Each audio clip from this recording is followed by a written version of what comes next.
Lipid కింద పనిచేస్తాం national institute కింద. అండ్ మా దగ్గర అన్ని రకాల వికలాంగులు అన్నింటికీ మేము థెరపీలు అనేవి ఉంటాయి. మా దగ్గర ఉన్న సర్వీసెస్ ఏంటంటే physiotherapy services, psychology services, occupation therapy and special physics service ఇవన్నీ ఉంటాయి. ఇవన్నీ ఏంటంటే గవర్నమెంట్ తరఫున ఫ్రీ ఆఫ్ కాస్ట్ మేము అందిస్తున్నాము. మా లొకేషన్లో మా కాంటాక్ట్ ఇస్తున్నాము. దయచేసి అందరూ ఉపయోగించుకోవాల్సింది. అదేవిధంగా ప్రతి ఒక్క వికలాంగులకి వాళ్ళకి వొకేషనల్ ట్రైనింగ్ అనేది సపరేట్ వాళ్ళ జాబ్ కోసం అండ్ వాళ్ళు దేంట్లయితే నైపుణ్యం సాధిస్తారో వాటి జాబ్ ప్లేస్మెంట్ మేము ఇప్పిస్తాం.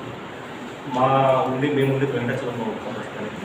అండ్ ఇప్పుడు ప్రస్తుతం స్టేట్ గవర్నమెంట్ సహకారంలో కలెక్టర్ గారి సహకారంలో నెల్లూరు మండలం అన్నింటిలో డిజేబిలిటీ అన్ని గురించి వాళ్ళకి కావాల్సిన పరికరాలు, ఉదాహరణకి వీల్ చైర్ కావచ్చు, ట్రైసైకిల్ కావచ్చు, బ్యాటరీ ట్రైసైకిల్ కావచ్చు, చెవిటి కోసం హియరింగ్ ఎయిడ్స్ కావచ్చు అండ్ సుగమ్యాకెన్స్ కావచ్చు అన్నీ ప్రొవైడ్ చేయడం జరుగుతుంది.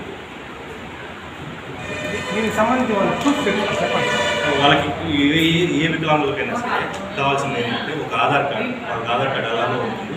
దాంతోపాటు వాళ్ళ డిజేబిలిటీ సర్టిఫికేట్ పెడతాము, సదరన్ సర్టిఫికేట్ అని చెప్పి స్టేట్ గవర్నమెంట్ అది తీసుకొస్తే మేము యూడిఐడి అప్లై చేస్తాము. కొందరికి ఆల్రెడీ అప్లై చేసి ఉంటారు, అది చూసి ప్రింట్అవుట్ చేసి మేమే తీసుకుంటాం కావాలంటే. అండ్ దాంతోపాటు వాళ్ళ రేషన్ కార్డు అండ్ 2 ఫోటోలు కావాలి. అండ్ ఇదేంటంటే 65 సంవత్సరాల లోపల, 60 సంవత్సరాల పైన ఉన్న వాళ్ళకి ఏంటంటే వాళ్ళ రేషన్ కార్డు, ఆధార్ కార్డు, వాళ్ళ ఫోటో ఉంటే సరిపోతుంది. వాళ్ళకి వికలాంగులకు సర్టిఫికేట్ ఏం అవసరం లేదు.